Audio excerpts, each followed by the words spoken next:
রাজ্য সফরে প্রধানমন্ত্রী, এই খবর দেব এবার নিউজ 18 প্রাইমে।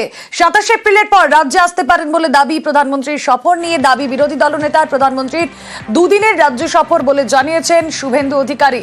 আরও একবার আপনাদের জানিয়ে রাখি, 27 এপ্রিলের পর রাজ্যে আসতে পারেন প্রধানমন্ত্রী নরেন্দ্র মোদী। রাজ্য সফরে প্রধানমন্ত্রী 27 এপ্রিলের পর রাজ্যে আসতে পারেন তিনি। কথা বলবো, প্রতিনিধি সুস্মিতা রয়েছেন সঙ্গে। সুস্মিতা, প্রধানমন্ত্রীর সফর নিয়ে কি খবর রয়েছে? সুস্মিতার সঙ্গে যোগাযোগ হয়ে গিয়েছে। 27 এপ্রিলের পর রাজ্যে আসতে পারেন প্রধানমন্ত্রী, দুদিনের সফর থাকবে তা জানিয়েছেন শুভেন্দু অধিকারী। কথা বলবো, প্রতিনিধি সুস্মিতা রয়েছেন সঙ্গে। সুস্মিতা, দেখো, আজ প্রধানমন্ত্রী নরেন্দ্র মোদীর সফর সূচি এমনটাই ঘোষণা করলেন বা সফর হতে পারে সেই ঘোষণা করলেন প্রতিবাদ মঞ্চ থেকে বিরোধী দলনেতা শুভেন্দু অধিকারী। তিনি যেমনটা জানালেন যে এ মাসের শেষের দিকেই প্রধানমন্ত্রীর এ রাজ্য সফর হতে পারে। তবে বিজেপি সূত্রে যেমনটা জানা যাচ্ছে, 27 এপ্রিলের পরেই রাজ্যে আসতে চলেছেন প্রধানমন্ত্রী নরেন্দ্র মোদী। দুদিনের রাজ্য সফর হতে পারে তার। একদিন কলকাতায়, গোটা দিন জুড়েই রাজ্য নেতৃত্বের সঙ্গে সাংগঠনিক কর্মসূচি থাকতে পারে। অপরদিকে আর একদিন জেলা সফরে যেতে পারেন প্রধানমন্ত্রী নরেন্দ্র মোদী। তবে সেটি কোন জেলা বা কবে, সেই দিন এখনো পর্যন্ত স্পষ্ট করে কিছুই জানানো হয়নি দলের তরফ থেকে।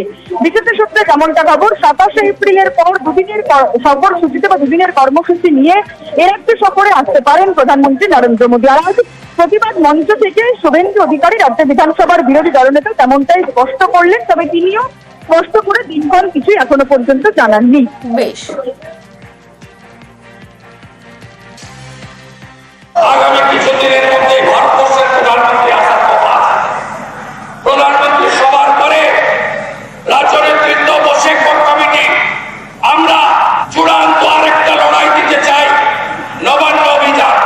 সেই তারিখ প্রধানমন্ত্রীর সফরের পরে রাজ্য সভাপতি সকলের সঙ্গে যার যার সঙ্গে আলোচনা করে আমাদের ঘোষণা করবেন।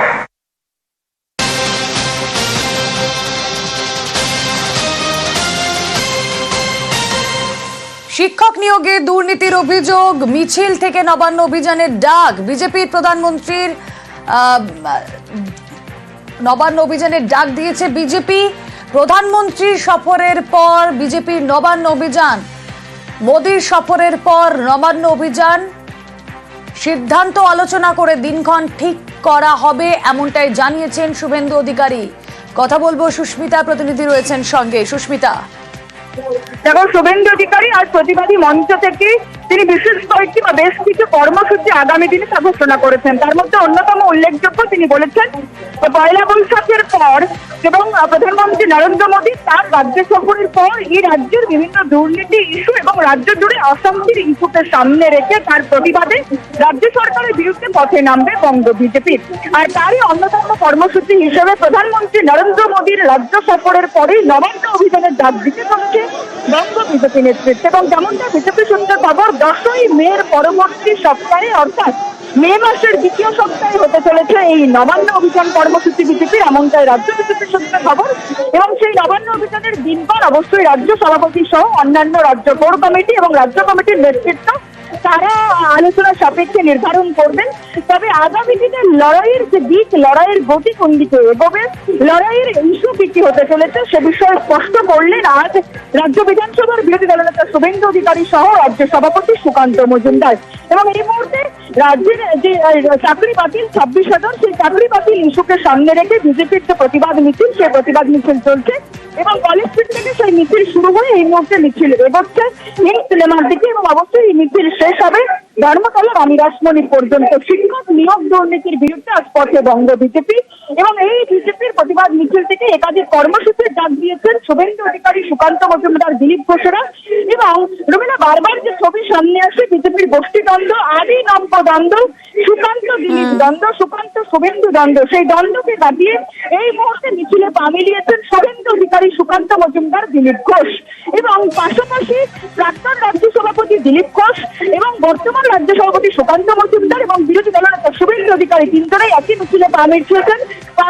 তার সঙ্গে অবশ্যই বঙ্গ বিজেপির অন্যান্য নেতৃত্ব, অগ্নিমিত্রা পাল, লকেট চট্টোপাধ্যায়, রাহুল সিনহা সহ বিজেপির প্রাক্তন যারা নেতৃত্ব, যারা একেবারে 19 সাল যে সময় লোকসভায় বিজেপি উল্লেখযোগ্য ফল করেছিল, ভালো ফল করেছিল, সেই সময় থেকে তারা দলের সঙ্গে যুক্ত, তাদেরকে এই মুহূর্তে পথে নামিয়েছে বিজেপি। এছাড়াও জেলা নেতৃত্ব, যে জেলা নেতৃত্বের যে জেলা সংগঠনের উপর বারংবার জোর দিতে নির্দেশ দিয়েছেন জেপি নাড্ডা থেকে অমিত শাহ প্রভৃতি, সেই জেলা নেতৃত্বের একাধিক পুরোনো মুখ আজ দেখা যাচ্ছে এই মিছিলে। সুতরাং আজকের প্রতিবাদ মিছিল থেকে বিজেপি আগামী 24-এর লড়াইয়ের ডাক যেমন দিচ্ছেন, ঠিক তেমনই আগামী দিনে বিজেপি এই বেশ সুস্মিতা, নজর থাক।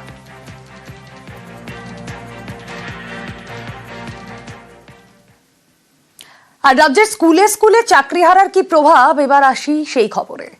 কোন স্কুলে বিজ্ঞান বিভাগ পুরোপুরি বন্ধ, কোথাও আবার 11-12-এর ফিজিক্স, বায়োলজি এবং ইংলিশ ক্লাস হচ্ছে না, কারণ এই ক্লাসগুলো নেওয়ার জন্য পর্যাপ্ত শিক্ষকই তো নেই। বিপাকে তাই একাধিক স্কুল।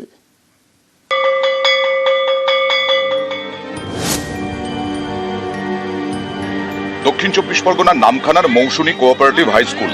এই স্কুলে ছাত্রছাত্রীর সংখ্যা 1300, শিক্ষক 7 জন। এর মধ্যে সুপ্রিম রায়ে চাকরি গেছে 4 জনের।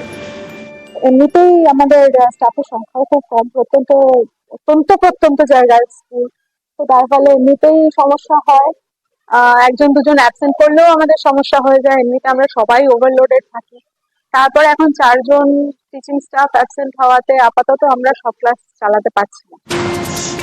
স্কুলের একমাত্র সায়েন্সের শিক্ষকের চাকরিটাও চলে গেছে। স্কুলের বিজ্ঞান বিভাগ আপাতত বন্ধ।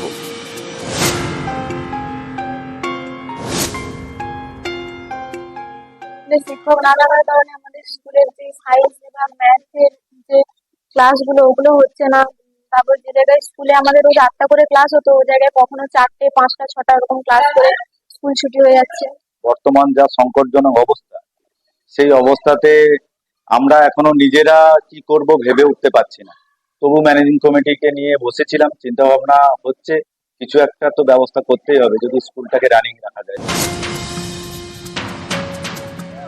হুগলির রিষড়া বিদ্যাপীঠ 2000 পড়ুয়া। এই স্কুলে 11-12-এর ফিজিক্স, বায়োলজি এবং ইংলিশ ক্লাস বন্ধ, কারণ উচ্চ মাধ্যমিক স্তরে পড়ানোর 3 জন শিক্ষকই চাকরি হারিয়েছেন।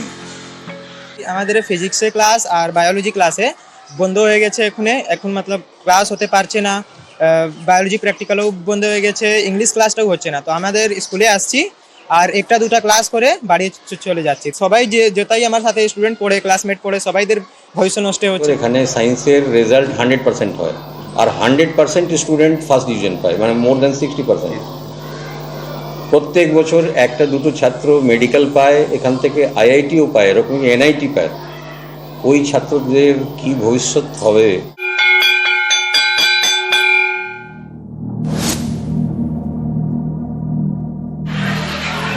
ঘণ্টা বাজাচ্ছেন ভারপ্রাপ্ত প্রধান শিক্ষক।